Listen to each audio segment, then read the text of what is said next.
L'autre, ce qu'on constate, c'est des écosystèmes qui se tissent entre des fintechs, notamment via ce qu'on appelle les API, donc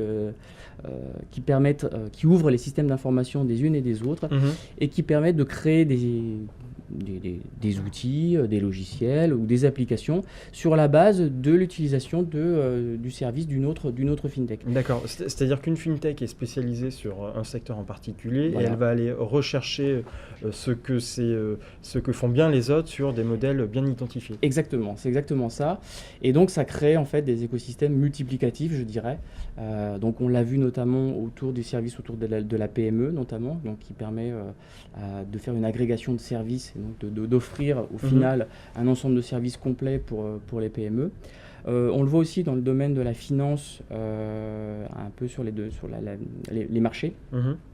Et on a une initiative, ça fait de FinTech Révolution API Écosystème, où on a plusieurs acteurs qui se sont fédérés autour des API, justement. Donc des acteurs qui sont assez connus comme Yodlee ou Xinit, et puis un acteur français qui s'appelle Stream Data, par exemple, qui s'associent et qui mettent en commun leurs API pour justement permettre de créer des systèmes beaucoup plus intelligents en utilisant les briques des uns et des autres. Ça, c'est vraiment une tendance forte qu'on voit. Donc ça, on le voit à l'étranger. Est-ce qu'on le voit arriver un petit peu en France ou pas encore? Alors oui, on commence à le voir en France. C'est timide, mais ça commence à faire. Il y a notamment, si on prend Banking, qui récemment a ouvert une API. Elle est pour l'instant pas ouverte complètement au public.